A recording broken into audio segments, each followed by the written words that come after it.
QLC Afrique Phoenix Info. Vous avez écouté Assimi Goïta? Il dit que c'est on l'a téléphoné de l'extérieur pour lui dire « Hey, on va te nommer un président, un premier ministre, un président de l'Assemblée. » Il dit « Ah bon ?» Très sérieusement, discret, notre président n'a pas donné les noms des 4 personnes là qui devaient être président, premier ministre. Ils sont là, moi je les connais pratiquement, il ne m'a pas dit mais je les connais. Parce qu'en réalité, ils ont leurs gens ici. Le Niger aussi n'a pas dit le nom du pays, mais je connais le pays. Mais vous imaginez, nous étions des choses de quelqu'un. Ce n'était pas des pays, c'est leurs choses. Même quand vous voulez parler avec nous, ils vous disent que vous ne pouvez pas. Vous savez que moi j'ai été dans une mission à l'extérieur, dans un pays. Vous savez ce qu'ils m'ont dit? Il y a un prince que j'ai rencontré. Je lui ai dit que tu sais, nous, moi je suis venu chez vous, sinon dans notre population on pense que vous êtes les amis des Français. Ah, il me dit, tu sais, nous on nous a dit que pour parler aux Africains là, il faut passer par eux. C'est-à-dire quand tu veux parler au Mali là, tu vas dans ces pays-là. S'ils veulent parler au Mali, il faut qu'ils aillent à Paris pour qu'on leur dise comment il faut parler aux Maliens. Parce que le Mali c'est la chose des Français. Vous imaginez dans quel état on était? Et tous ces dirigeants que vous voyez cravatés, ils font du gros français au Beba ou Yibo dans les avions, ils étaient tous là-dedans.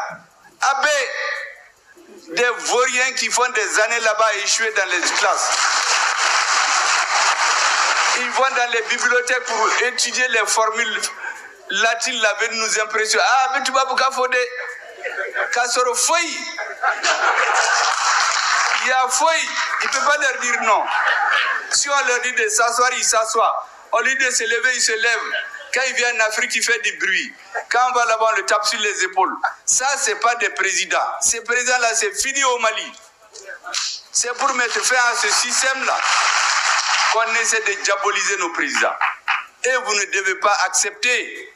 Si ces présidents, par l'âge, par décision personnelle, ne sont pas là demain, le flambeau, vous devez le tenir.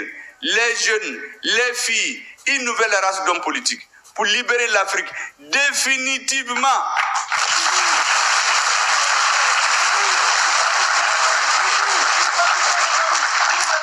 Le dernier thème dont je vais vous parler brièvement, c'est comment est-ce que tout ça s'est organisé. La camisole là, vous croyez que c'est venu comme ça? C'est de longue date. De très longue date. Je vais vous faire un rappel. En septembre 1884, s'est tenue à Berlin une conférence qu'on appelle la conférence de Berlin sur le partage de l'Afrique, qui s'est achevée en février 1885. Ils avaient 2 résolutions.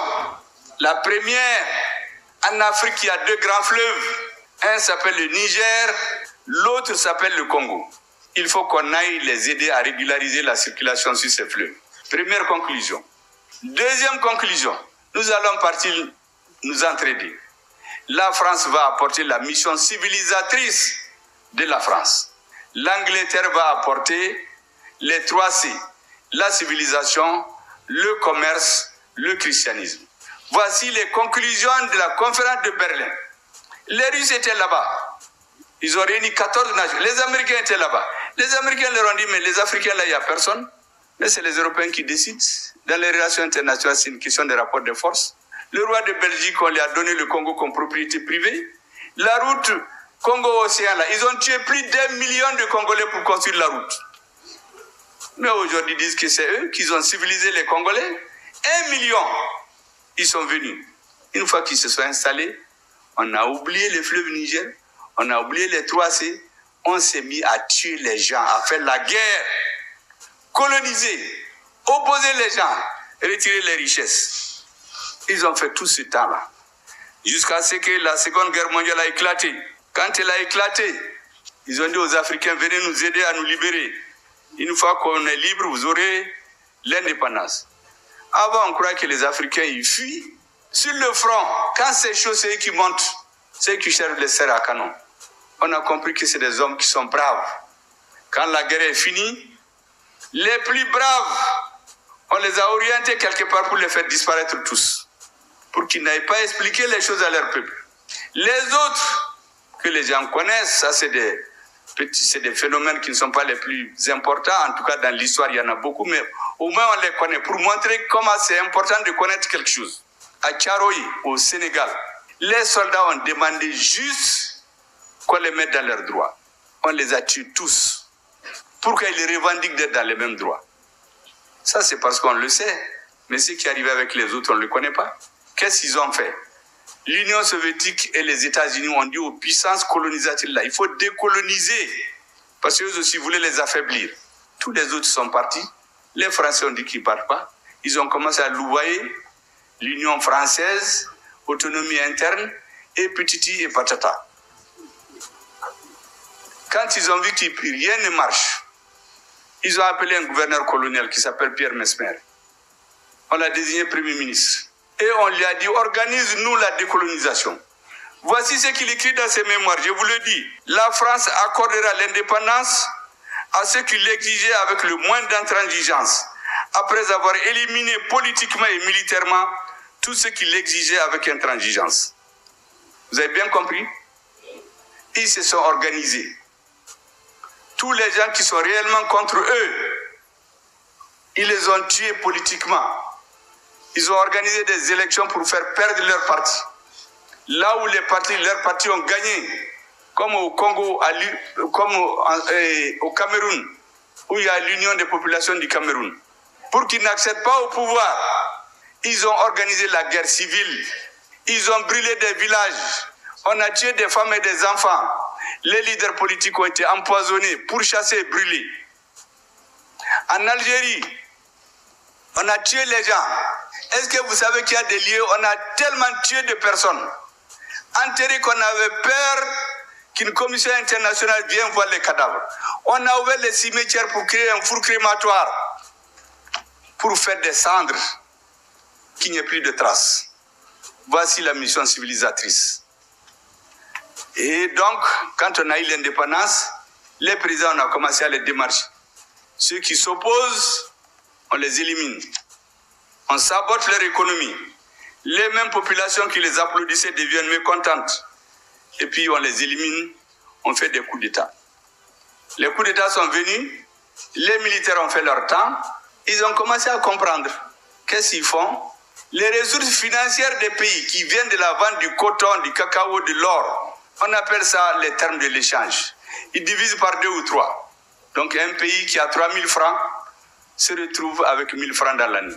La population augmente, les élèves augmentent, les services secrets rentrent dans les amphithéâtres, rentrent dans les studios.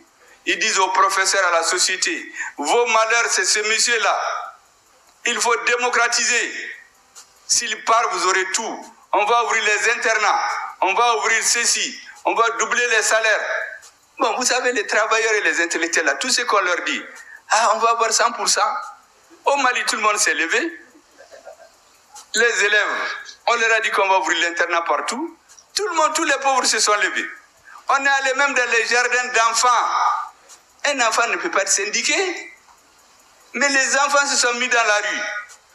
Parce que l'objectif, quand il y a trop de monde, le pouvoir va avoir peur, il va tuer des gens. Et il est discrédité. Au Soudan, pendant plus de 20 ans, ils ont cherché à diviser le Soudan. Ils y sont réussis en 2011. On a créé 2 pays. Pendant tout le reste du temps, on dit qu'il faut la démocratie. Comme certains s'agitent aujourd'hui pour dire que rien n'est fait au Mali depuis que la transition est venue. Jusqu'à un jour, on a trouvé une masse critique de femmes et d'enfants qui sont sortis dans la rue pour dire qu'ils veulent la démocratie. Les militaires ont lâché leur chef, ils l'ont arrêté. Ils ont fait un gouvernement d'union militaire-civile pendant 1-2 ans. Ils ont retiré tous les civils. Les militaires, ils les ont poussés. Regardez le Soudan maintenant. Les gens qui parlaient de démocratie, ils sont tous morts. D'autres ont fui. C'est les militaires qui sont en train de se détruire. Ils ont détruit leur pays. J'ai fait cette parenthèse pour dire que quand les militaires ont compris ça, ils ont dit que mais ces militaires-là, il faut qu'on les enlève. On a dit qu'il faut la démocratie. La démocratie est venue. Dans un pays de 10 millions d'habitants, il y a 200 partis. Mais ça, c'est quoi ça? On a commencé les guerres civiles. Vous avez les guerres au Libéria, en Sierra Leone, ceux qui coupaient les mains là. Mais c'est des chefs d'État africains qui finançaient. Sous le couvert de la démocratie, on a renversé les régimes. Remarquez seulement, tous les pays de l'Afrique francophone que je sais, sans exception, Rwanda, Burundi, Zaïre, Congo, Tchad, Centrafrique, Niger, Algérie, Mali, Côte d'Ivoire, tout Burkina.